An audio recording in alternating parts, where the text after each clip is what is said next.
Salam alaikum tout le monde. Dans ce podcast, je pars à la rencontre de musulmans et musulmanes ambitieux qui sont des acteurs positifs de changement afin d'apprendre de leurs expériences et inspirer la prochaine génération de Muslim Makers. Malheureusement, je veux dire une chose.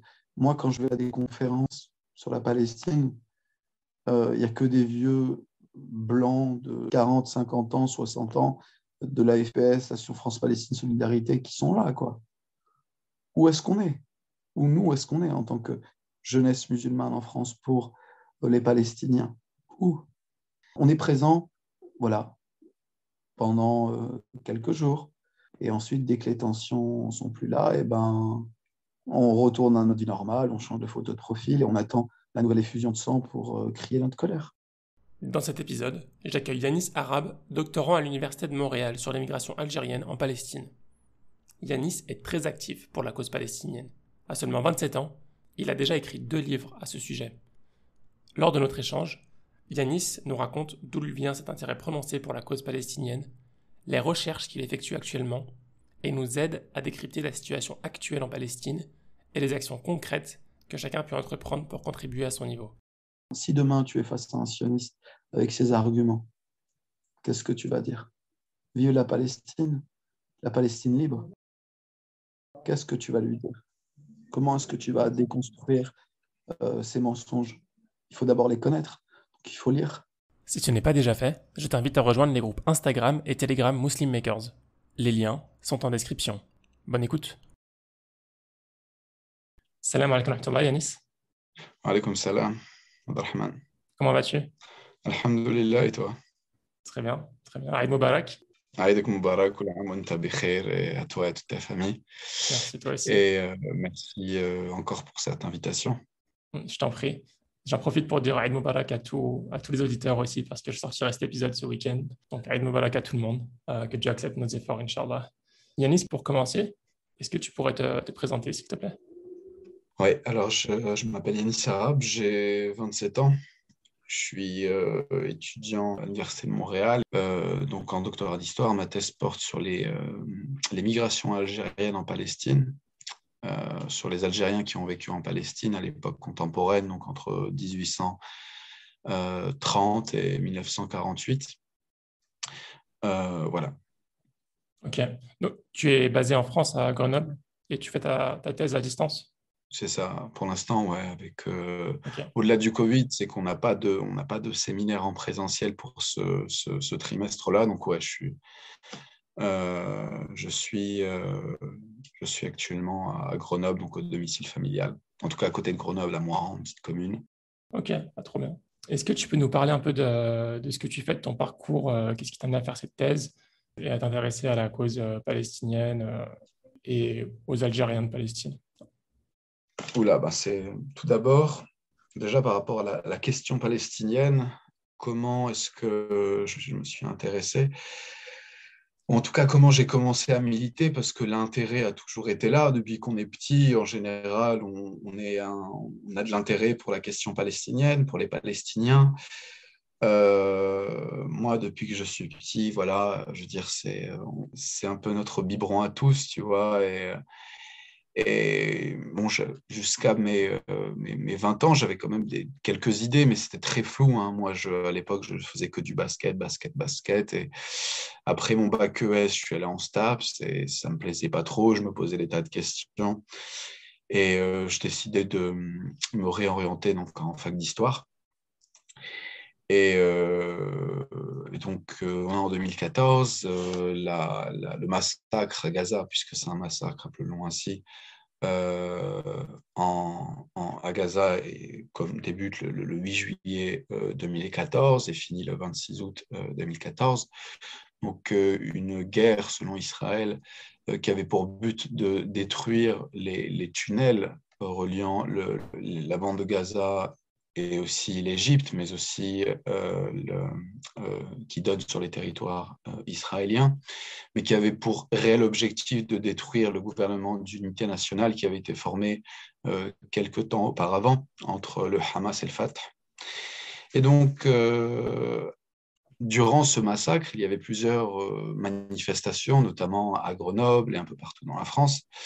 Et je me suis rendu à une de ces manifestations, le 2 août 2014, exactement, à Grenoble. Et à l'issue de cette manifestation, j'ai rencontré un Palestinien qui était étudiant à Grenoble, qui venait de soutenir sa thèse en physique à l'université de Grenoble.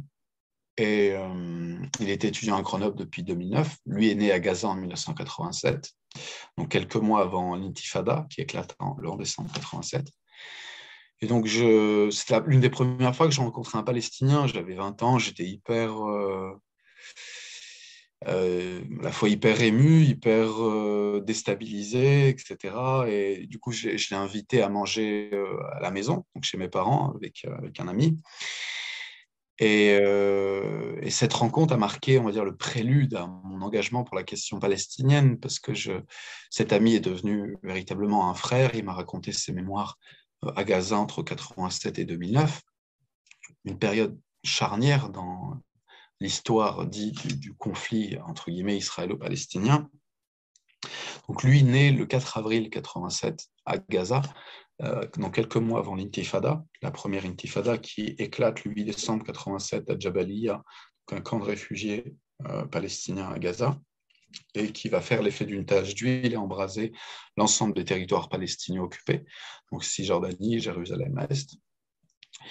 Et il me raconte donc ses mémoires à partir de la première intifada, lorsqu'il a 5 ans, il se souvient des soldats israéliens qui rentrent dans son école et qui jettent des bombes à gaz lacrymogènes. Et lui, pour se protéger, se met des oignons sur lui pour ne pas respirer le gaz lacrymogène. C'est une initiative plutôt courante chez les Palestiniens de prendre des oignons lorsqu'il y a des bombes à gaz lacrymogène pour ne pas inhaler ce gaz-là. Donc il revient sur ses mémoires tout au long de ces 22 années terribles à Gaza. Donc le retour d'Arafat en juillet 1994 à Gaza, avec la création de l'autorité palestinienne, qui a au début son siège à Gaza, puis à Ramallah. La sortie des colons en 2005 à Gaza, donc la fin dite de l'occupation militaire, mais qui va se poursuivre à travers une autre forme, c'est-à-dire le blocus, un blocus qu'il a vécu, les tensions internes entre le Hamas et le Fatah qui vont atteindre leur paroxysme en juin 2007 et qui vont se matérialiser par une bipartition de fait entre ce que les experts appellent un Hamastan à Gaza et un Fatahstan en Cisjordanie. Et le massacre de Gaza entre le 27 décembre 2008 et le 17 janvier 2009, durant laquelle plus de 1400 Palestiniens vont être tués, principalement des civils, des enfants, des femmes, et dont 5 membres de sa famille, donc son oncle Amr, sa tante et ses 3 petits cousins. Et il va être le témoin de ces massacres, puisqu'il va lui-même récupérer les corps. Et donc ça a été très terrible pour lui, ça a été un événement traumatisant. Mais malgré tout, 10 jours après le massacre, il passe ses examens à l'Université islamique de Gaza, donc son diplôme de génie civil. Il obtient, le 3 février 2009, la mention excellente avec les honneurs. Excellente avec le 3 mars plutôt 2009, il obtient son diplôme, donc avec la mention excellente avec les honneurs. Et moi, lorsque j'ai vu son parcours, et plus tard son parcours aussi à Grenoble, puisqu'il va obtenir une thèse, il va avoir la mention excellente, j'ai été subjugué, j'ai été étonné par sa force, son endurance face à ses épreuves, sa résilience. Et je me suis dit, wow, il faut écrire quelque chose sur ces mémoires-là, c'est hyper inspirant. Au début, je voulais écrire un article, puis je me suis dit que j'allais en faire un livre finalement. Et donc, c'est le premier livre que j'ai écrit, donc Un pas vers la paix, Mémoires d'un jeune Palestinien, revient donc à la fois à travers donc, le parcours de ce jeune Palestinien. Je m'intéresse à la société palestinienne entre 87 et 2009, mais j'y donne un message d'espoir. J'ai dit que voilà, même si la paix semble verrouillée, selon moi, seule l'éducation en est la clé. Donc, à travers ce vécu-là, j'en tire un enseignement moral. Ouais. Et le second livre, donc le premier livre, je l'ai publié j'avais 21 ans, donc lors de ma première année De licence. de licence, ouais. Et puis éclate ce qu'on appelle l'intifada des couteaux en septembre 2015, qui va faire aussi des centaines de morts, en Cisjordanie principalement, Des couteaux? puisqu'il n'y a pas... Oui, ils appelaient ça à l'époque l'intifada des couteaux, c'est-à-dire que euh, les Palestiniens poignardaient des colons ou des soldats, etc.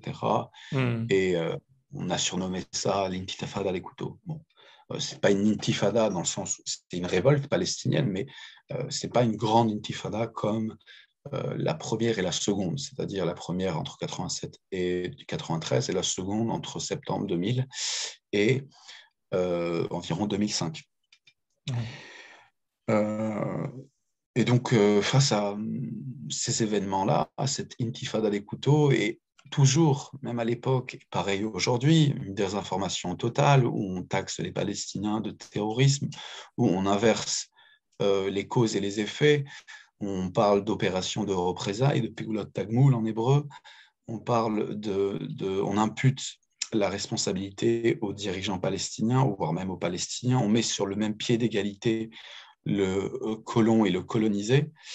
Et face à tous ces discours qui alimentent cette injustice-là, je me suis dit, bon, il s'en est trop, et puis je vais écrire, je vais matérialiser ma colère. Et donc, j'ai écrit une première introduction. Je ne pensais pas en écrire un livre, parce qu'après, moi, mon premier livre, je me suis dit, bon, j'arrête là, quoi. D'autant plus que je me considérais pas du tout comme un écrivain. Mais je me suis dit, bon, je vais écrire parce que j'ai besoin de matérialiser cette colère et de la calmer. Du coup, j'ai écrit, et puis une introduction, un chapitre, puis un autre, et puis voilà. Donc, le second, je l'ai auto-édité, Palestine pour une paix juste. C'est un essai historique dans lequel j'essaie de déconstruire les mythes fondamentaux autour de la question palestinienne en mobilisant donc des travaux sur cette question, évidemment, et aussi en mobilisant des travaux déjà existants, mais aussi en tentant aussi de m'inscrire dans toute cette historiographie et de donner mon propre point de vue sur la situation, notamment sur le sionisme. J'ai un grand chapitre sur ma critique du sionisme à la fin du livre. Donc, c'est un essai historique divisé en 7 grands chapitres dans lequel j'essaie de déconstruire les mythes fondamentaux autour de la question palestinienne, à travers différentes thématiques. Donc, la Palestine de l'Antiquité à nos jours, la question du sionisme, de ses idéologies, de son rapport avec le judaïsme, la question de la Nakba palestinienne.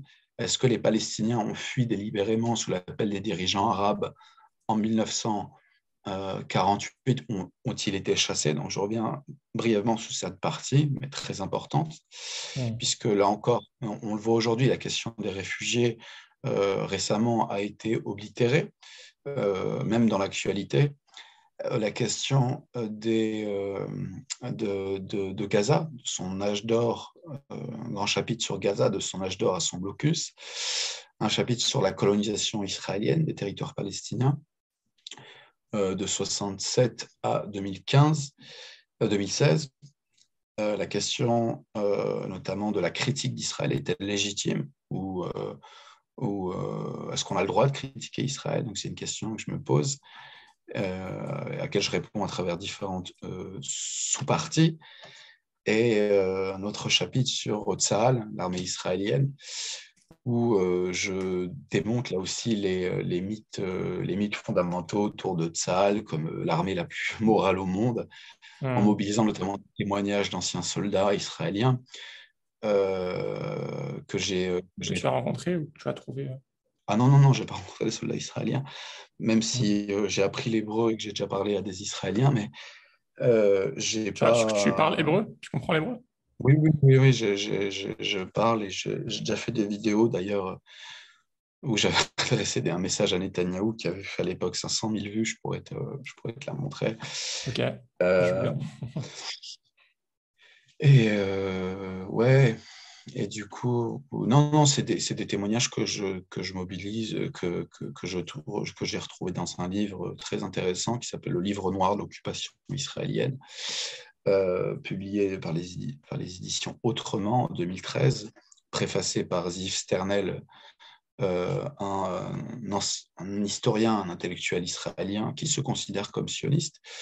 Mais on pourra revenir aussi sur les différentes variantes au sein du sionisme. On a des sionistes dits de gauche qui réclament un État palestinien, non pas pour les Palestiniens et pour leurs droits, mais au nom même du sionisme dont il faudrait un peu sauver son esprit originel. En gros, pour faire court, pour Ziv Sternel, Amos Oz, David Grossman, etc., il faut mettre fin à l'occupation des territoires palestiniens. Ils s'opposent au retour des réfugiés. Pour eux, mettre fin à l'occupation, en tout cas la pérennisation de l'occupation, irait à l'encontre des intérêts du sionisme et d'Israël. Et donc, il faut y mettre un terme, car Israël, je dis bien Israël, court à sa perte, va à sa perte en maintenant sa domination sur les Palestiniens, etc. Donc, ils ne le font pas au nom de l'équité, au nom de la justice, ils le font au nom des intérêts du sionisme. Donc voilà. Après, il y a d'autres franges israéliennes, et je reviens sur ces franges israéliennes. On a une frange plus anti-sioniste, anticolonialiste, très, très minoritaire. Déjà, même les sionistes qui critiquent l'occupation sont considérés comme des traîtres, alors les anti-sionistes sont considérés comme des traîtres des traîtres. Donc, je reviens sur ces différences-là, en fait. Et donc, à la fin, oui, j'ai une partie sur ma critique du sionisme, dans lequel, en gros, je dis que la problématique du sionisme, finalement, parce que les sionistes, qu'est-ce qu'ils disent? Ils disent le sionisme, c'est la montée vers Sion, c'est l'établissement d'un foyer juif pour le peuple juif. En fait, la problématique, et je le dis, ce n'est pas le fait qu'il y ait eu un État juif. La problématique, c'est que cet État juif a été créé dans une région où il y avait des gens. Je résume ça, où il y avait des gens et que la Palestine n'a jamais été une terre sans peuple pour un peuple sans terre. Et je rejoins cette critique, notamment d'un juif iranien qui est cité par Esther Benbessa dans un livre aux éditions du CNRS, Être juif après Gaza, où elle cite un juif iranien en 1917, professeur à Isfahan. Il dit « Je suis plutôt opposé au sionisme s'il doit entraîner la déposition des Arabes de Palestine ». Et je rejoins cette critique, c'est-à-dire que je critique le sionisme, non pas dans ce qu'il veut, mais dans les conséquences de sa réalisation dans l'histoire. Si la Palestine avait été une terre sans peuple pour un peuple sans terre, si la Palestine avait été vide de Palestiniens, s'il n'y avait pas 1 300 000 Palestiniens en 1948, libres aux sionistes de créer leur État. Je veux dire, s'il n'y a personne, Yallah, faites-le. Mais le problème, c'est qu'il y avait une population palestinienne. Cette population palestinienne a été spoliée, a été chassée de ses foyers. Et c'est ça qui est le pire, c'est que l'expulsion a été pensée par l'ensemble des dirigeants sionistes comme un prérequis indispensable au projet sioniste. Donc, et il n'y avait pas d'autres possibilités. Les dirigeants sionistes savaient qu'il fallait expulser pour créer cet État juif. C'est là où il y a une faute morale. C'est là où il y a une faute morale, et je le dis clairement dans ce livre. C'est une constante. Je veux dire, c'est une constante, même aujourd'hui, à Sheikh Jarrah, des gens qui disent qu'ils reviennent, des gens qui habitent Brooklyn, qui sont à Brooklyn, qui sont en France, etc., qui viennent coloniser des habitations palestiniennes, habitées par des Palestiniens, et qui disent, voilà, nous faisons notre montée version, notre aliyah. La problématique, c'est pas que vous la faites, votre aliyah, mais c'est qu'elle se fait au détriment de milliers de Palestiniens. C'est ça la problématique. Oui. Et donc voilà, ça c'est le second livre que j'ai publié ma dernière année de licence, qui est disponible notamment, on en reviendra, mais qui est disponible à l'achat. Donc j'incite les gens à ne pas acheter sur Amazon, même s'il y a un stock sur Amazon, qui n'est pas mis par moi, mais qui est mis par Amazon. Donc moi, je l'avais auto-édité sur Amazon donc il y a quelques années, mais ce que je fais depuis quelques temps déjà, c'est que j'imprime un stock. Et donc j'ai un stock à la maison et j'incite les gens à passer directement par moi pour l'achat du livre, pour l'envoi, parce que Amazon se fait euh, sur les 20 Grosse euros du marge. livre, grosse marge, environ 15 euros. Et l'achat du livre, moi, voilà, moi, j'ai jamais écrit pour m'aménager un succès littéraire sur le dos des financiers, sur le dos des Palestiniens. Qu'Allah m'en protège. Ça m'a jamais intéressé, ni la notoriété, ni l'argent, surtout sur cette thématique-là. Mhm. Moi, ça me permet à l'heure actuelle de financer mon doctorat, donc ma recherche. Donc là, je vais y venir sur mes recherches universitaires. Mhm. Avant qu'on arrive sur Euh, le point de ta recherche universitaire, euh, ça demande beaucoup de volonté et de détermination pour écrire un livre en licence. T'as pas senti de difficulté à écrire ça à ce moment-là Quand je relis le livre, le premier livre, j'ai un peu honte des fois des expressions que j'utilise. Mais si je pouvais réécrire certaines choses, je le referais. En fait, ça m'est paru comme un devoir, en fait. Quand j'ai entendu ces mémoires, quand j'étais tellement subjugué, étonné, ça m'a tellement inspiré, et que je me suis dit, bon, il faut que j'en fasse quelque chose. Et puis j'ai dit à tout le monde que j'allais écrire un livre, donc c'était trop tard, je ne pouvais pas faire marche arrière. Et, et du coup, ouais, ça sort un peu de la norme, tu vois, mais moi, pour moi, bon, j'avais cette possibilité-là. J'avais ce témoignage-là, d'autant plus que j'ai aussi des documents dans son livre. J'ai des documents de ses diplômes, etc., des lettres, notamment des lettres de recommandation. Donc c'était à la fois, ouais, ça sort un peu des normes, mais à la fois c'est un exercice pour moi en tant qu'étudiant en histoire, dans lequel c'est un livre de mémoire et j'alterne mémoire et histoire. Et je mobilise aussi des documents, de première main. Et donc, ça a été un exercice tout à fait intéressant pour moi, en tant qu'étudiant en Mhm. histoire, et qui s'inscrivait dans ma formation d'historien. Mhm. Du coup, non, non. Le deuxième livre, c'était plutôt une thérapie pour moi, je pense. Une thérapie, un moyen d'extérioriser cette colère, de la mettre par écrit. Mhm. Et vraiment, j'ai écrit ce livre pour déconstruire et démonter tous ces mensonges autour de la question Mhm. palestinienne qui m'exaspéraient et qui sont toujours d'actualité. C'est bien, tu l'as C'est un transformé livre. en énergie positive. Oui, voilà, voilà, C'est plus clairement. Je veux intéressant que dire, juste de se plaindre. c'est ça, c'est clair. Non, non, non, la colère est une énergie en fin de compte. Et puis, si on arrive à la transformer en tant qu'énergie positive, c'est tout à fait louable. Mhm. Ok. Je te laisse continuer sur tes travaux actuels. Ouais. Alors, après ma licence d'histoire, donc à Grenoble, moi, j'ai voulu continuer donc, toujours sur la question palestinienne et m'orienter dans la recherche. Et à Grenoble, il n'y avait aucun spécialiste de la question palestinienne. On m'a dit qu'il faut que tu ailles à Paris. Bon, j'aime pas vraiment Paris, mais je n'avais pas vraiment le choix. Et puis, j'ai pris contact avec une directrice de recherche, donc un master, Madame Véronique Bontemps, qui est anthropologue et spécialiste de la société palestinienne, et donc, qui était professeure à l'EHESS. Donc, je prends contact avec elle et au début, je ne savais pas sur quelle thématique je voulais travailler. On a discuté. J'avais lu un livre à cette époque, en mai 2017, sur les familles endeuillées palestiniennes et leur rencontre avec d'autres familles endeuillées israéliennes. Je me suis dit, ouais, pourquoi pas travailler sur cette thématique-là, en plus que ça m'aurait amené à me rendre en Palestine. Et bon, je dis pourquoi pas. Et puis, je pars en Algérie donc, en juin, début juin, 10 juin 2017. Et j'avais eu écho à travers mon entourage qu'il y avait une ambassade palestinienne, notamment à Deli Ibrahim. Moi, j'habite à Anbenien, donc dans la banlieue d'Alger. Et à Deli Ibrahim, Anbenien, c'est pas très loin, c'est une dizaine de kilomètres. Et je me suis dit, bon, j'ai appelé l'ambassade, j'aurais dit, j'aimerais bien rencontrer l'ambassadeur, lui remettre un de mes livres, notamment, donc, en français. Bon, il ne comprend pas le français, mais en tout cas de rencontrer des Palestiniens en Algérie et de, pourquoi pas, agir en Algérie pour la cause palestinienne.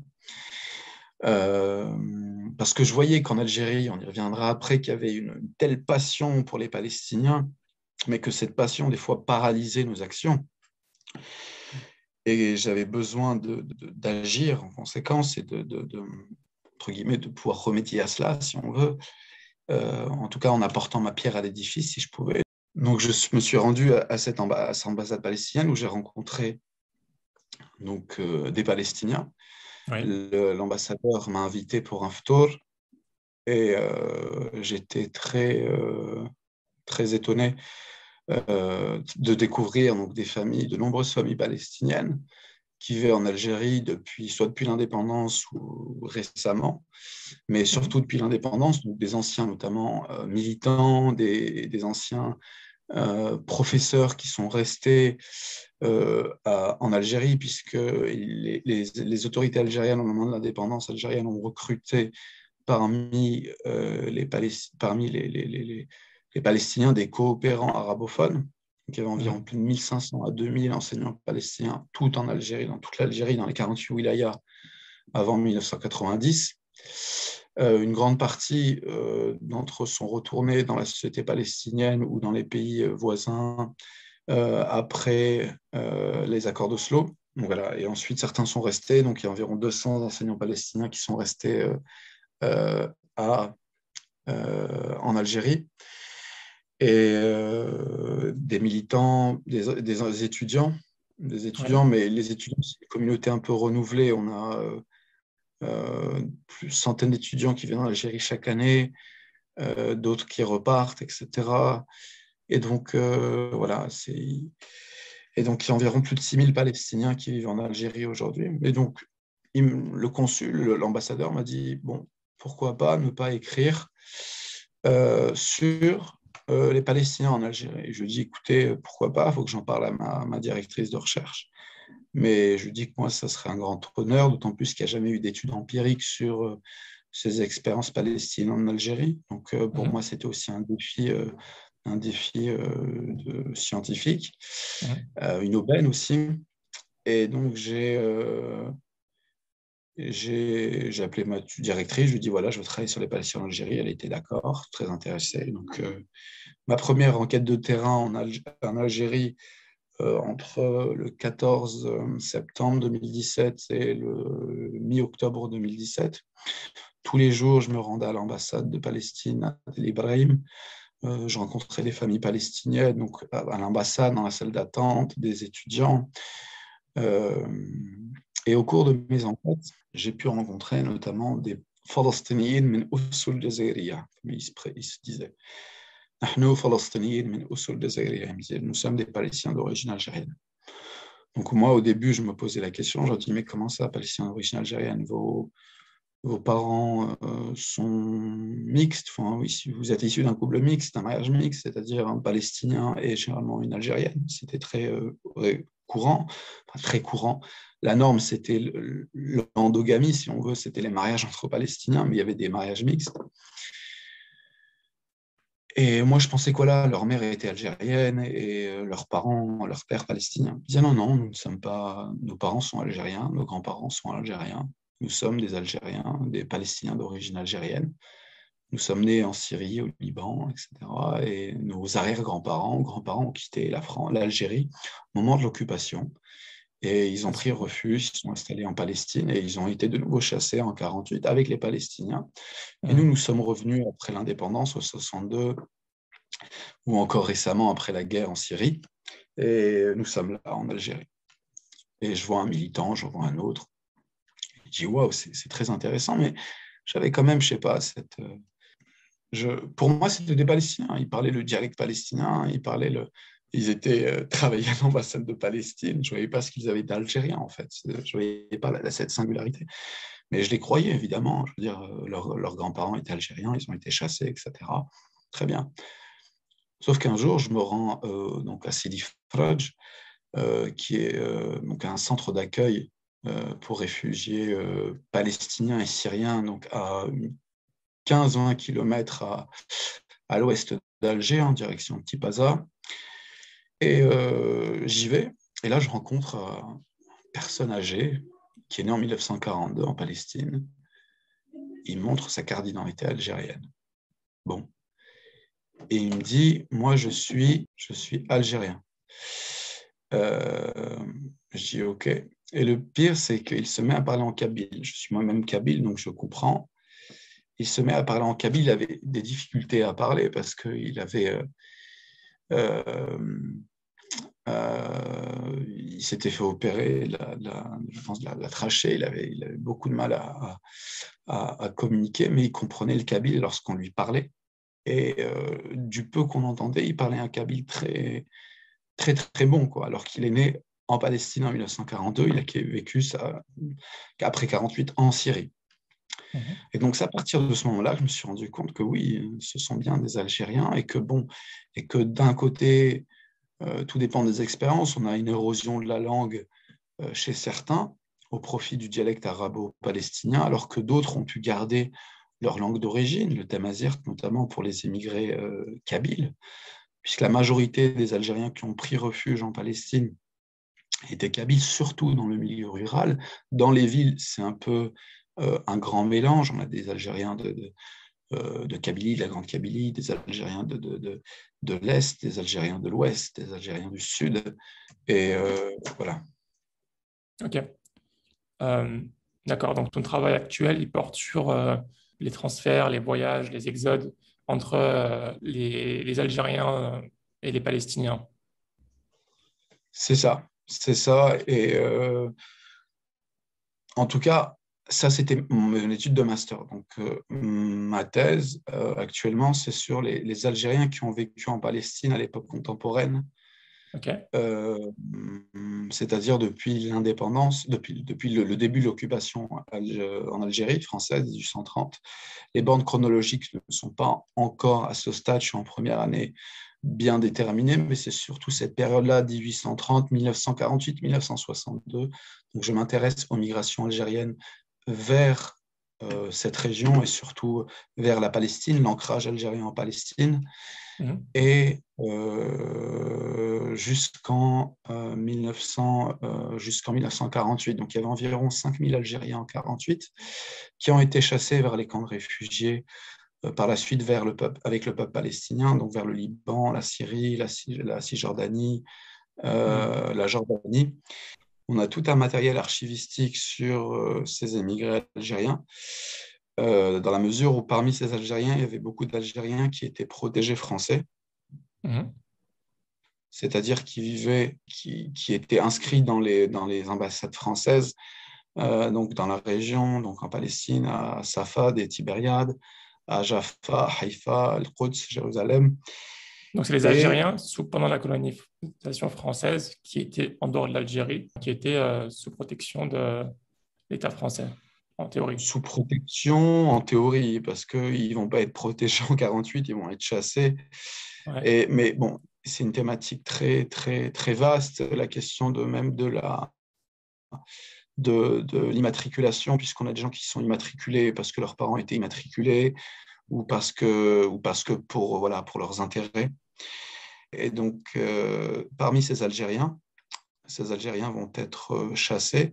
Et on a d'importants témoignages que j'ai retrouvés dans les archives, donc à Nantes où sont conservés les fonds des représentations extérieures à la France, et des témoignages notamment d'Algériens qui vont littéralement prendre d'assaut les ambassades françaises au lendemain de leur éviction et qui vont dire, voilà, et qui vont se faire les vecteurs du récit palestinien en disant, voilà, nous avons été chassés par les militionnistes vers les camps de réfugiés en Palestine et au Liban, en Syrie, au Liban et même à l'intérieur des territoires palestiniens, des territoires actuellement israéliens, sous contrôle israélien notamment, ce qu'on appelle les territoires de 48. Même des Algériens qui sont expulsés vers Gaza. On a même à l'époque des demandes de rapatriement vers l'Algérie. Donc voilà, on a un grand matériel archivistique qui vient mettre en lumière des expériences tout à fait inédites. Mhm. Euh, voilà. Et donc je m'intéresse à ces expériences-là, donc dans le cadre de cette thèse. Ok. C'est super intéressant. Je ne savais même pas qu'il y avait une exode. Il y avait une population algérienne qui vivait. Bah, c'est très méconnu de la société algérienne parce que, bon, même dans les manuels scolaires, on n'en parle pas. On parle des grandes révolutions, on parle de la Mhm. résistance, on ne parle pas de ceux qui à l'issue de leur résistance, ont été chassés, puisque l'exil, c'est surtout un exil au moment de l'occupation française de l'Algérie, l'émigration vers le Cham, vers les terres d'islam, comme le rappelle Kamel Kateb, un historien algérien, est une conséquence directe de la colonisation. C'est pas une petite promenade. Bon, après, il y a d'autres trajectoires. Tu as des gens qui partent faire le Hajj et qui, à l'issue du Hajj, passent par Jérusalem et décident de rester en Palestine. Est-ce que c'est en partie pour ça que les relations entre l'Algérie et les Palestiniens sont si fortes? Il y a cet aspect-là, mais le plus grand aspect à prendre en compte, c'est l'idée que les deux peuples, les deux pays ont traversé un épisode similaire, un trauma similaire, c'est-à-dire le colonialisme, et donc il y a une compréhension mutuelle entre les deux peuples. Ouais, et c'est surtout ça, ouais. Et d'ailleurs, c'est ce que rappelle Jean-Paul Chagnolot dans son livre Maghreb et Palestine, où il dit, en gros, voilà, si l'Algérie est plus proche des Palestiniens, bon, il dit ça à la fin des années 70, mais c'est toujours d'actualité, hein, si l'Algérie est plus proche des Palestiniens que la Tunisie et le Maroc, c'est principalement en raison du fait que le colonialisme a été beaucoup plus fort en Algérie que dans les deux autres pays. Et donc voilà, faut pas avoir une lecture tout à fait chauvine ou tout à fait nationaliste de la chose. C'est seulement que voilà, on a un héritage spécifique. Il y a une colonisation en Algérie qui a été bien plus forte, et c'est à l'épreuve, à l'aune de ce colonialisme, de l'intensité de ce colonialisme, que se mesure l'intensité du soutien algérien à l'endroit des Palestiniens après l'indépendance. Oui. Au moment où on se parle, on est le 14 mai 2021, ouais. À la sortie du Ramadan. Les Palestiniens sont en plein conflit avec les Israéliens. En termes d'intensité par rapport au précédent conflit qu'il y a eu ces dernières années, ces dernières décennies, à quel niveau on en est actuellement? En toute sincérité, l'intensité, on a vu pire en termes d'intensité. Rien qu'en 1956, je parlais du massacre de novembre 1956, donc à la bande de Gaza, la première occupation qui va durer quelques mois jusqu'en mars 1957. On a déjà un massacre qui va marquer la population palestinienne, notamment même des leaders du Hamas, Abdelaziz Rantisi, l'un des fondateurs du Hamas, qui dit que lors de ces massacres-là, en novembre 1956, les Israéliens nous ont mis la haine au cœur. Et donc en termes d'intensité, on a vu pire. En 2009, le premier jour de l'opération Plan Durci, en une seule journée, c'est 300 Palestiniens qui sont tués. 300, une journée. La guerre, entre guillemets, hein, je parle, c'est pas une guerre, hein, c'est un massacre, il faut dire les choses telles qu'elles sont. Et je parle aussi du conflit sémantique dans mon livre, l'inversion sémantique notamment, palestiniens, résistants terroristes, opérations de représailles, etc. Et on a 1400 personnes qui sont tuées en 20 jours, à peine 20 jours, entre le 28 décembre 2008 et le 27 décembre 2008 et le 17 janvier 2009. 1400 Palestiniens. On a 2200 Palestiniens qui sont tués entre le 8 juillet 2014 et le 26 août 2014. On a des centaines de Palestiniens qui sont tués depuis le mai 2018 durant les Maserat al-Aouda, les marches du retour. Donc, en termes d'intensité, on a vu bien pire. Ce qui change, c'est le contexte. On a des expulsions forcées à Sheikh Jarrah, notamment un quartier à Jérusalem-Est. Jérusalem-Est a été le théâtre depuis 1967 d'expulsions forcées. C'est plus de 15 000 Palestiniens qui ont perdu leur résidence, donc qui ont été chassés de Jérusalem-Est. Donc une épuration ethnique qui est toujours d'actualité, qui s'est pas arrêtée à 1948, et donc des Palestiniens à Sheikh Jarrah qui font face à des mesures iniques et qui alimentent cette haine, qui alimentent l'extrémisme, puisqu'on déjà on a un rapport en 2012 qui parle des expulsions et des démolitions. Et que dit ce rapport de consul européen? Ces démolitions de maisons et ces expulsions ne servent à aucun intérêt de sécurité, mais sont clairement liées à l'expansion des colonies. Elles ont des conséquences humanitaires catastrophiques et alimentent amertume et extrémisme.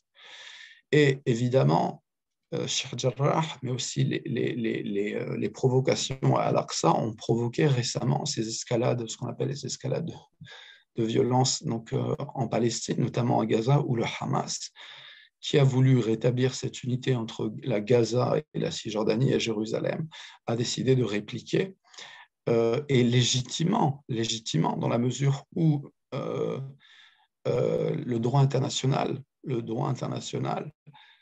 confère au peuple colonisé le droit à la résistance. La résolution 2621 du 12 octobre 1970, je cite, réaffirme le droit inhérent pour tous les peuples colonisés de lutter par tous les moyens nécessaires contre les puissances coloniales réprimant leur aspiration à la liberté et à l'indépendance. Le général de Gaulle le disait le 27 novembre 1967, Israël organise sur les territoires qu'il a pris une occupation qui ne peut aller sans répression, oppression, expulsion. Il s'y manifeste contre lui la résistance qu'à son tour Israël qualifie de terrorisme. C'est une résistance qui est légitime. Et donc voilà, après, le contexte diffère, mais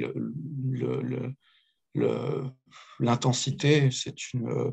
Est-ce qu'il y a des choses différentes par rapport au précédent conflit? Déjà, le mot conflit, il faut faire attention à ce mot conflit parce que c'est un N'hésite pas à me mot... corriger, hein, je suis un inculte, n'hésite pas à me corriger dans ma Non, terminologie. non, non, t'inquiète pas. Moi, des fois aussi, c'est vrai que quand on veut se faire comprendre, on parle de conflit israélo-palestinien. En fait, c'est une terminologie bien sioniste. C'est les Israéliens qui parlent de conflit en hébreu. Ils disent Hmm. israéli-palestinien, le conflit israélo-palestinien. Donc voilà, c'est une sémantique qui a été imposée par le vainqueur, si on veut, par l'idéologie du dominant plutôt. Et donc, qu'est-ce qui change? Bah, le C'est quoi le mot qu'on devrait contexte, utiliser du coup? Qu'est-ce qu'on devrait utiliser à la place de conflit? apartheid, occupation, massacre, résistance. L'épuration ethnique, ce n'est pas une guerre. On a vraiment une puissance coloniale d'un côté et une population colonisée qui est victime d'une épuration ethnique. On peut définir l'épuration ethnique, je veux dire, ça a été défini par des juristes, notamment par Drazen Petrovic, un professeur à l'université de Sarajevo. Une définition très pertinente qui est d'ailleurs mobilisée par Ilan Pappé dans son livre Le nettoyage ethnique de la Palestine. Ilan Pappé qui est un Israélien antisioniste. Et il cite notamment cette définition de Drazen Petrovic que je trouve très pertinente. Qu'est-ce qu'il dit? Il dit l'épuration ethnique est une politique bien définie d'un groupe particulier de personnes visant à éliminer systématiquement d'un territoire donné un autre groupe sur la base de l'origine religieuse, nationale ou ethnique. Cette politique implique de la violence et se trouve très souvent liée à des opérations militaires. Elle est exécutée par tous les moyens nécessaires de la discrimination, l'extermination et implique des violations des droits humains et du droit international humanitaire.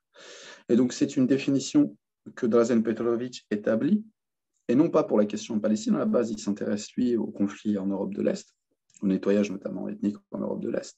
Et Ilan Pappé la mobilise dans la question de la Palestine. Et c'est vrai que c'est ce qui se passe depuis 1948. On a bien une politique bien définie d'un groupe particulier de personnes, les dirigeants sionistes, visant à éliminer systématiquement d'un territoire donné un autre groupe, les Palestiniens, sur la base de l'origine religieuse, nationale ou ethnique. Cette politique implique des violations des droits internationaux humanitaires et se trouve très souvent liée à des opérations militaires.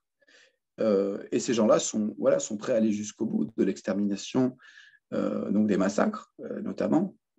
Voilà, donc on a une définition qui colle bien à la réalité palestinienne.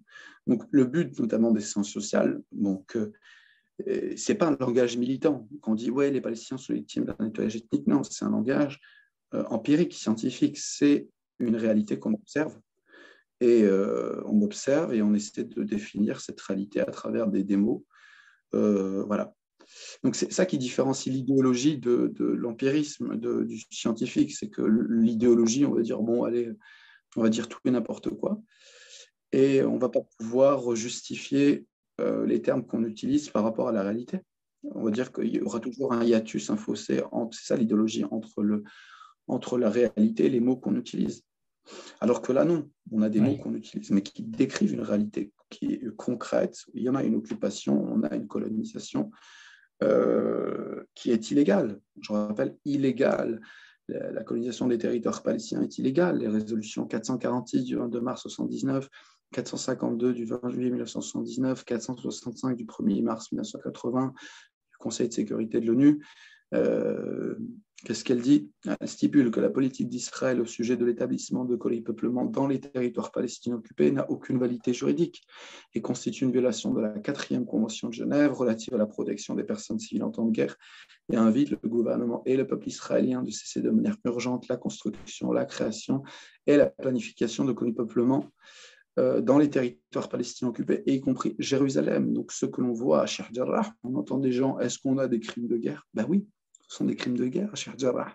C'est un territoire occupé sous colonisation, et la colonisation est un crime de guerre au regard de l'article 49 de la 4e Convention de Genève, qui stipule que toute puissance occupante ne pourra procéder à la déportation, au transfert d'une partie de sa population civile sur des territoires occupés par elle. Voilà. Le blocus sur Gaza est un crime de guerre au regard de l'article 33 de la 4e Convention de Genève. L'article 33 prohibe toute forme de punition collective. Le blocus, c'est une punition collective. On prétexte que le Hamas, lutter contre le Hamas, donc on impose un blocus à plus de 2 millions de personnes. Tout ça est illégal. Et on entend toujours des débats stériles. Est-ce qu'il y a des crimes de guerre? Est-ce qu'Israël est un régime d'apartheid? Ou le pire, c'est qu'on met sur le même plan, on renvoie dos à dos Palestiniens et Israéliens. Il faut arrêter cette déformation, il faut arrêter ce politiquement correct qui est complètement incorrect, en fin de compte, historiquement et dans la réalité. Et donc voilà. Et donc, ouais, l'usage des mots est très important. Après, c'est vrai que conflit israélo-palestinien, franchement, bon, il y a certains militants qui l'utilisent même, tu vois, par abus de langage, parce que bon, c'est courant et que ça fait écho aux gens, tu vois. Ça fait écho aux gens, le conflit israélo-palestinien. Moi, je l'utilise, le mot conflit, mais avec des guillemets. Voilà. Où je dis, on peut utiliser le mot conflit, mais il faudrait donner une définition de conflit qui soit adaptée, là encore, à la situation palestinienne. Est-ce que par conflit, on entend un conflit entre deux puissance égale? Dans ce cas-là, ce n'est pas un conflit.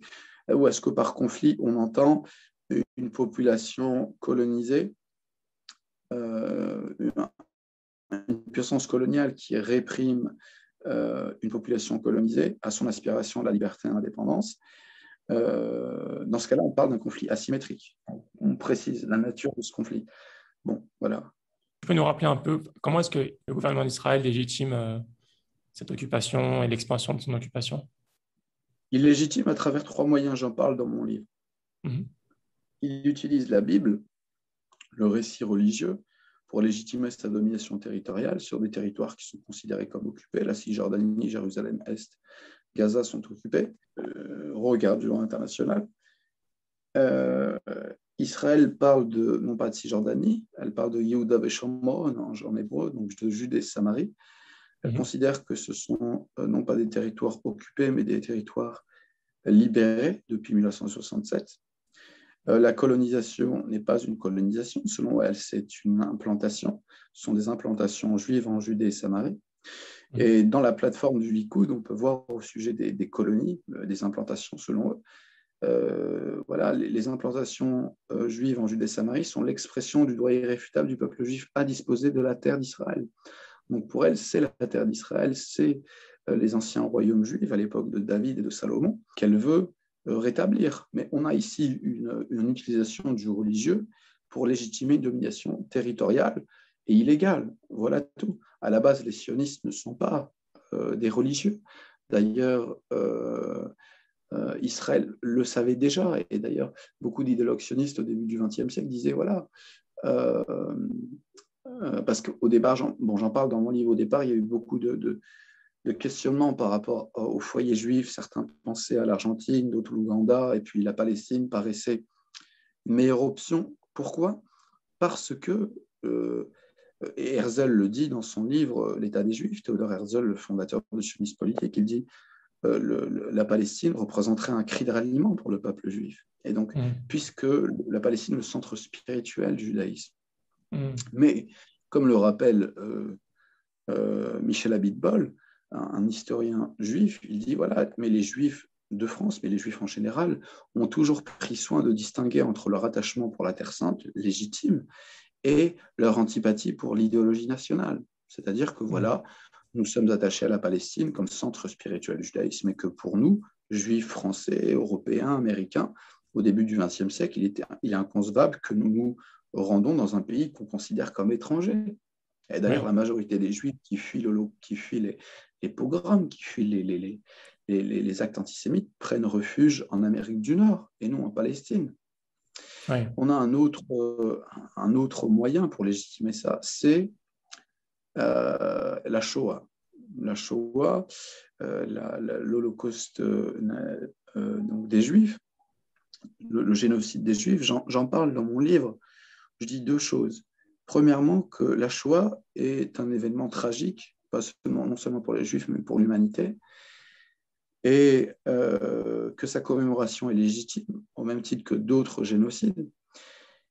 Mais je rappelle que ce qui est dangereux, c'est son utilisation mesquine. Et donc, depuis 1948, les dirigeants sionistes utilisent la souffrance des Juifs pour légitimer la souffrance des Palestiniens, pour légitimer leur politique inique, pour justifier leur domination territoriale. Et d'ailleurs, Boaz Hebron, un intellectuel israélien, au sujet de cette conscience de l'Holocauste en Israël, qui est exacerbée, qui prend des proportions telles. On a des Israéliens qui se rendent dans les camps d'Auschwitz et on leur dit que finalement, on s'est libéré du nazisme, mais qu'on a aujourd'hui, on risque toujours un deuxième holocauste, notamment une Shoah en kéfier, comme l'appelle Paul Ginevsky, un livre que je démonte dans mon livre où il dit voilà, que les Palestiniens veulent un holocauste des Juifs, ce qui est complètement débile. oui. Et donc, Boaz Hebron dit au sujet de cette conscience de l'Holocauste, il dit la conscience de l'Holocauste, je cite, est un instrument d'endoctrinement de la propagande officielle, un ramassite slogan, une vision du monde faussé dont le but n'est nullement la compréhension du passé, mais bien la manipulation du présent. Donc, on utilise un fait historique, tragique, pour se donner une légitimité morale. Oui. Voilà. D'accord. Et donc, il y a ça, il y a un autre aspect aussi que je développe dans mon livre, c'est la stratégie de la diversion utilisée par Israël, qui est de dire en fait, pourquoi nous? Pourquoi est-ce qu'on en veut à nous? Pourquoi pas la Syrie? Pourquoi pas l'Irak? Pourquoi pas le Soudan? Il y a d'autres situations d'injustice dans le monde. Pourquoi nous? C'est comme si un violeur disait, mais il y a d'autres violeurs à côté de moi. Sauf que ce qu'on ne dit pas, c'est que Israël colonise depuis plus de 70 ans. Si on parle du mandat britannique, ça fait 100 ans, plus de 100 ans, ouais, 100 ans. Et Israël est le seul pays au monde pour lequel on trouve des excuses. Tu vois? Israël, on a boycotté la Russie. On a boycotté d'autres pays, l'Iran, etc. Il y a eu des sanctions. Mais Israël est le seul pays pour lequel il n'y a pas de sanctions. À cause des États-Unis? À cause des États-Unis, notamment du veto américain, qui empêche de facto la concrétisation, si on veut, des résolutions de l'ONU que je citais, qui empêche de facto la mise en place de ces résolutions dans la réalité. Oui. Et les États-Unis, ils ont un lien particulier avec Israël et supportent inconditionnellement quasiment, j'ai l'impression, Israël. Oui, mais ce n'est pas pour des raisons géopolitiques et d'intérêt, c'est des questions aussi qui dépassent aussi la raison. Ça n'a pas toujours été le cas, en fait. Ça a surtout été le cas, surtout après Reagan. Reagan, ça a été un pro-israélien, mais même après Kennedy, on a ce soutien-là, ce soutien américain, militaire. Idéologique, en fait. On a toute une frange, notamment on a des lobbies hyper puissants aux États-Unis, pas seulement juifs, on parle de l'EPAC, mais je pense à ces lobbies chrétiens, ces protestants qui adeptes du dispensationalisme, qui pensent que l'émigration des Juifs en Palestine est un prérequis indispensable au retour du Christ. Et donc, par conséquent, on a des gens qui sont prêts à financer massivement l'émigration juive, la colonisation juive des territoires palestiniens, en vue de réaliser cette prophétie. Et donc, pour eux, voilà, l'établissement d'un État palestinien ira à l'encontre de cette prophétie-là. Donc, ils ont tout intérêt à court-circuiter, à saboter toutes les initiatives internationales qui visent à cela, donc à l'émergence d'un État palestinien à l'ouest du Jourdain. Oui. Et donc, voilà. Donc, surtout un soutien idéologique, pas du tout rationnel finalement, parce que bon, beaucoup de gens condamnent ce soutien inconditionnel, vraiment inconditionnel, à l'époque durant le mandat de Trump, ça a été là, tu vois, genre acté. Mais même avant, on se cache derrière des condamnations, etc. L'avantage de Trump, c'est que Trump disait, j'aime pas ce type-là, mais au moins lui avait l'avantage, c'est qu'il disait les choses ouvertement. Et donc on savait où s'en tenir, quoi. Ouais. Et du coup, une aide militaire à hauteur de 3,8 milliards de dollars par an. Ouais. Plus le veto à l'ONU. Oui, ça va avec, hein, c'est un package, c'est le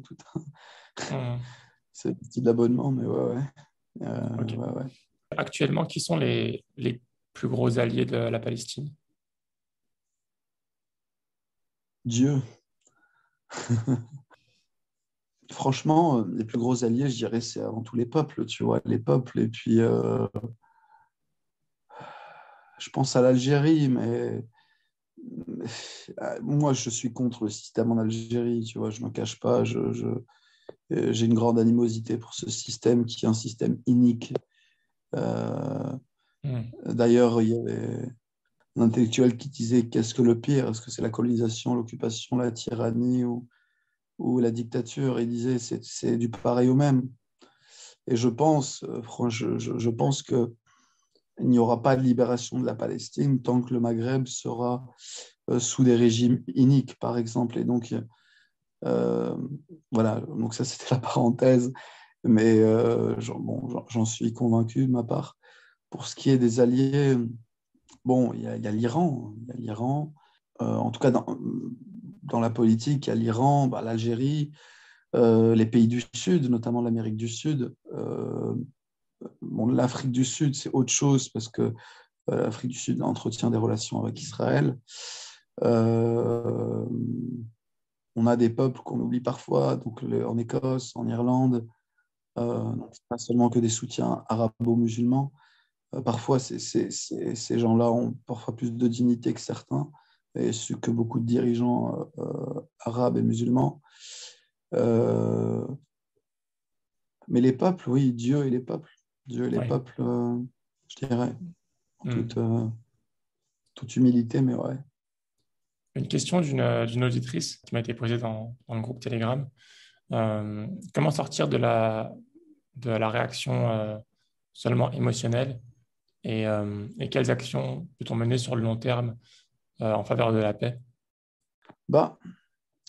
Une chose à dire par rapport à l'émotion, par rapport à la passion, moi-même qui suis chercheur, je suis passionné et parfois je réagis dans l'émotion. L'émotion n'est pas le problème. L'émotion n'est pas le problème. L'émotion peut être une bonne chose, c'est-à-dire que on peut être touché émotionnellement et ça peut être un déclic, tu vois. Oui.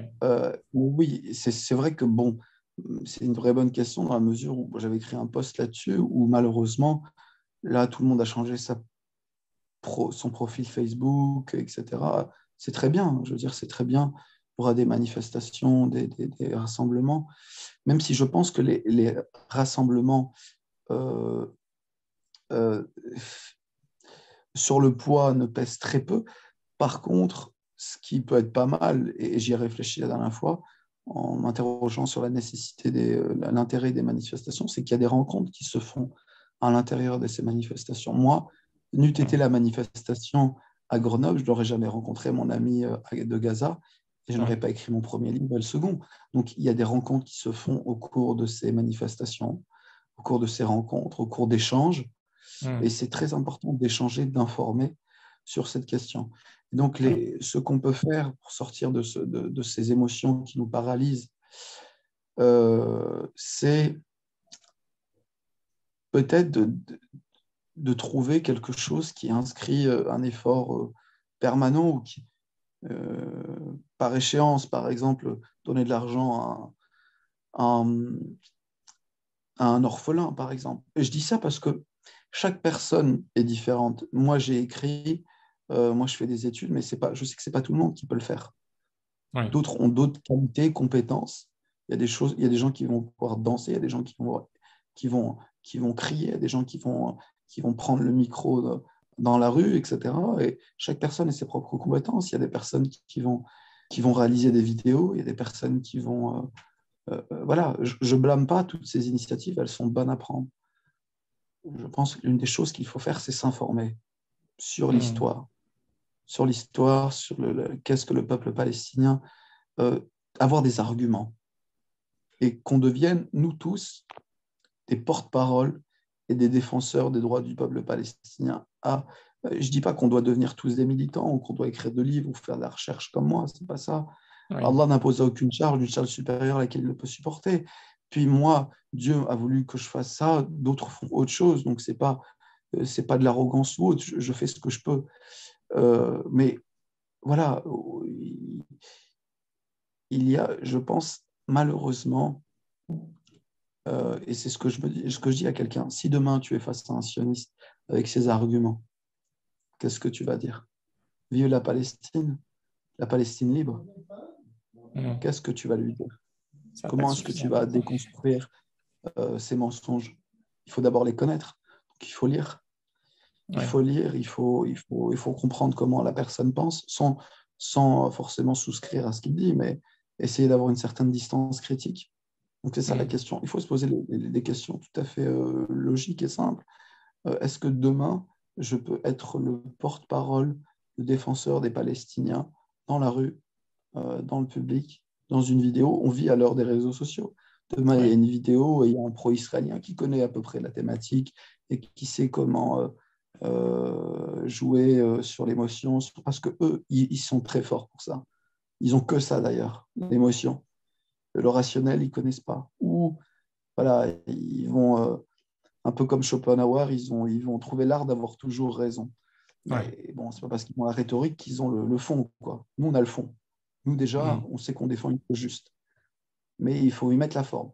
Il faut y mettre la forme, il faut y mettre les arguments et être convaincu qu'on défend la justice. Et je te jure, moi, franchement, sans être arrogant, tu mets avec n'importe qui, je sais que je vais le battre. Parce que je sais que ce n'est pas de l'arrogance, je sais que je défends le droit, je défends la justice, la vérité.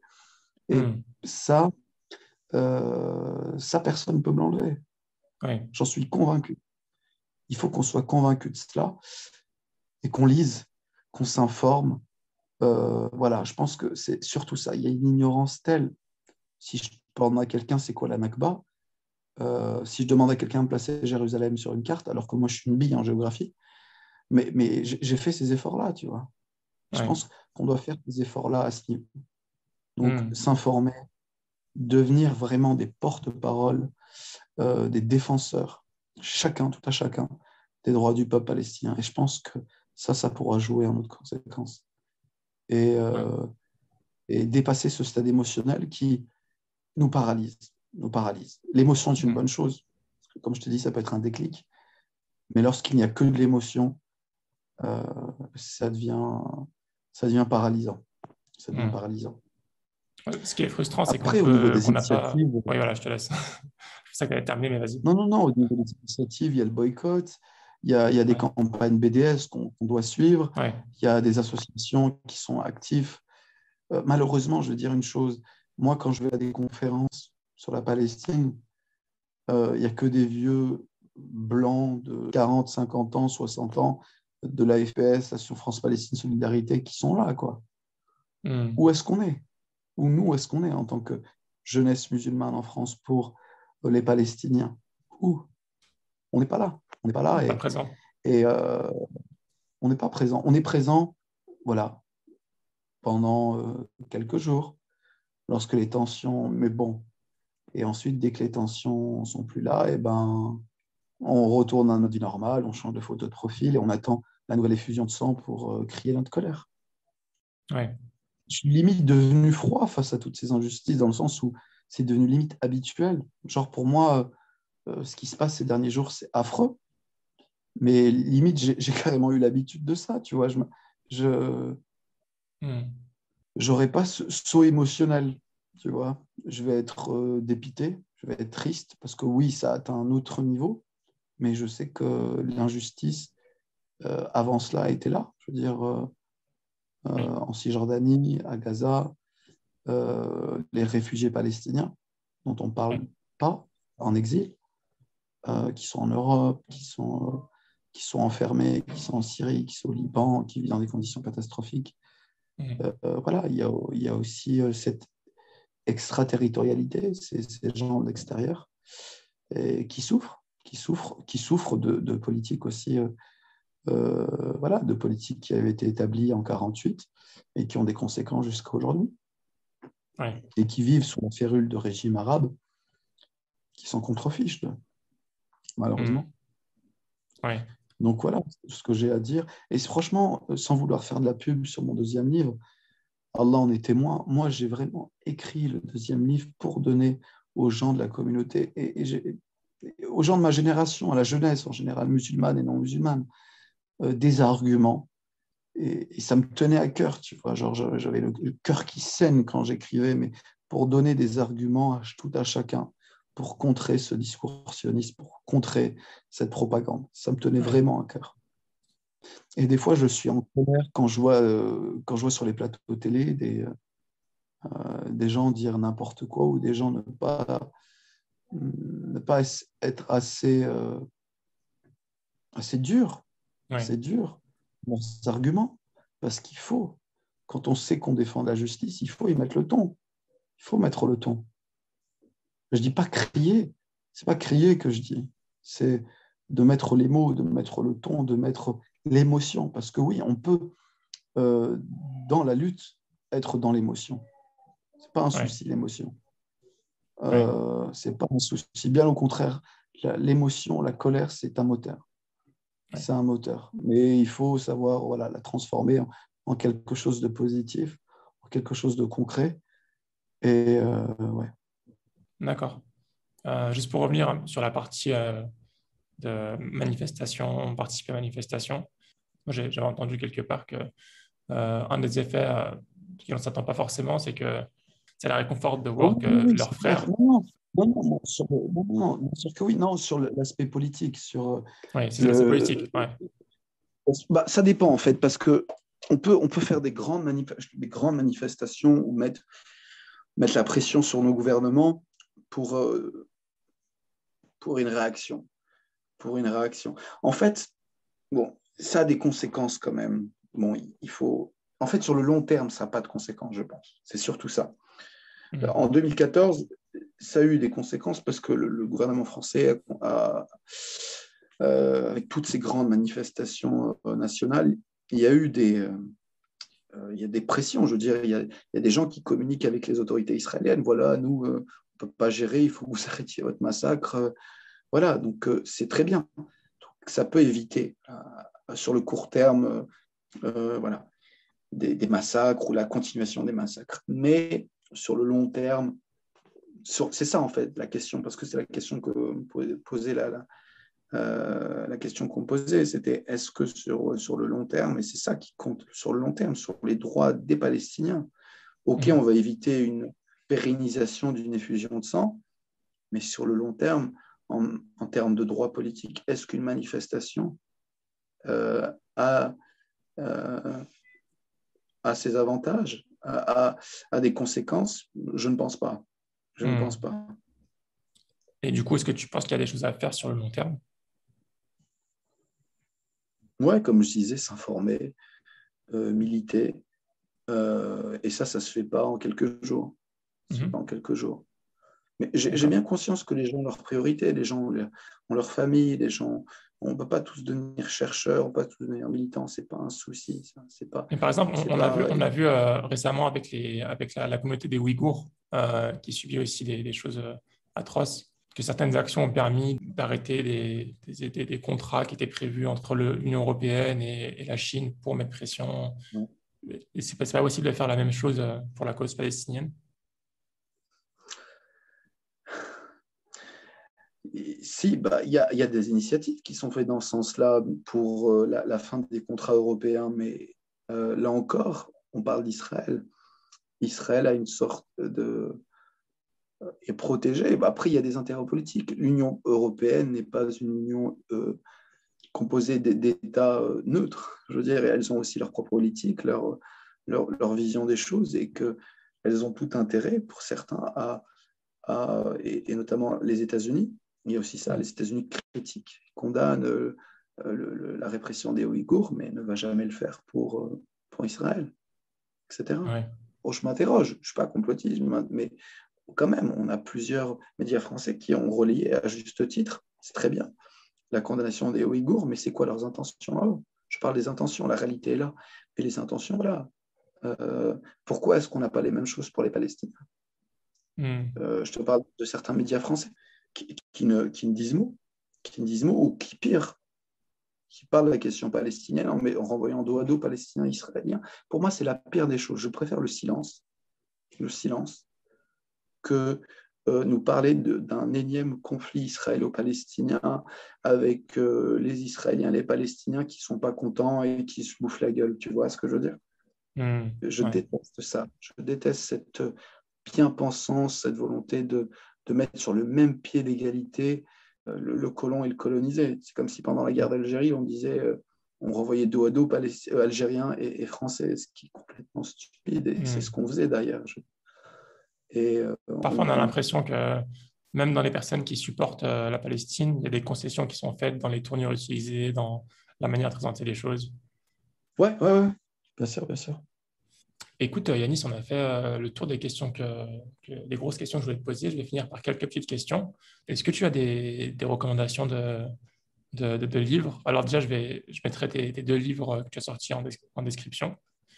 Alors ouais, le premier livre, Un pas vers la paix, Mémoire d'un jeune Palestinien, je n'ai pas de stock à la maison, mais il est disponible à achat en librairie. Mais j'ai tout un stock d'exemplaires de mon second livre, Palestine pour une paix juste, chez moi. Donc j'incite ceux qui m'écoutent et qui sont intéressés à ne pas acheter sur Amazon. Et si vous êtes intéressé, à passer directement par moi. Donc j'imagine que tu vas mettre en lien la page du livre. Ouais. Et mon Facebook, voilà, ou mon adresse mail.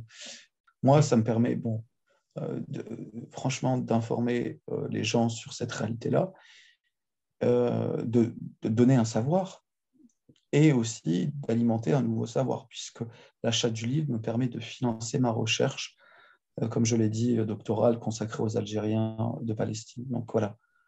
Okay. Et du coup, est-ce que tu as d'autres références de tes top bouquins sur le sujet-là, sur ce sujet, ou bien d'autres sujets d'ailleurs? Le livre de Ilan Pappé, Le nettoyage ethnique de la Palestine, 1948. Israël-Palestine, vérité sur un conflit, entre guillemets, d'Alain Grèche. Les conversations entre Ilan Pappé et Noam Chomsky, Palestine, aux éditions Galad en 2013. Le livre noir d'occupation israélienne de 2013, qu'il faut prendre aussi avec des pincettes. La préface de Ziv Sternel, elle contient des limites, notamment Ziv Sternel, donc c'est un sioniste de gauche qui réclame la fin de l'occupation, mais qui s'oppose au droit au retour des réfugiés palestiniens, alors que le droit au retour des réfugiés palestiniens est garanti par le droit international, la résolution 194 du 11 décembre 1948. D'autres livres. Est-ce que tu as aussi, ça peut être des sites internet, des vidéos, des documentaires peut-être? Je ne suis pas trop documentaire, mais oui, il y a un documentaire qui était passé sur Arte il y a quelques années. Il faudrait que je retrouve le nom, mais peut-être que certains auditeurs connaissent le titre. Après, c'est vrai qu'il y a des gens qui ne sont pas lecture. Hein, c'est pas bon. Moi, je me force à lire. À la base, je ne suis pas très lecture non plus, mais je me force. C'est important. Vraiment, je me fais violence pour lire. Et parce que les livres ont Ouais, et les livres, c'est un trésor. Il y a des trucs qu'on trouve dans les livres qu'on ne trouvera pas ailleurs. Hmm. Euh, Ok, ouais.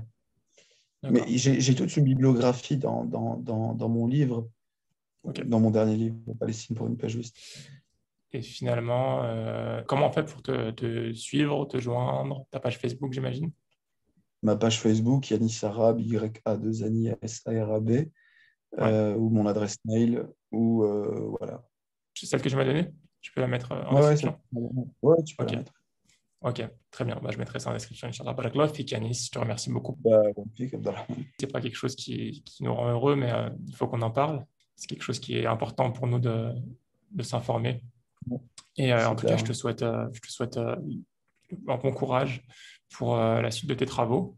Que Dieu t'accompagne et te mette la baraka Barakallah. et te facilite. Merci pour ton invitation et merci à vous de votre écoute. Et j'espère que, Wallah, Inch'Allah khair pour la Palestine et pour l'ensemble des peuples opprimés dans le monde. Il y a énormément d'injustices dans le monde, mais on essaie de s'accrocher. On sait que si ce n'est pas les hommes qui rendront justice, ce sera Dieu. Et on essaie de s'accrocher à ça. Et je sais que c'est à quel point ça peut être difficile et déstabilisant, mais alhamdoulilah, moi, la foi m'aide beaucoup. Et je pense qu'il faut vraiment s'attacher à ça, tu vois, pour ne pas perdre la boule finalement, parce qu'il Ouais. y a de quoi devenir fou avec tout ça. Il y a de quoi devenir fou. Mais Dieu est avec les justes et c'est tant mieux. C'est tant mieux.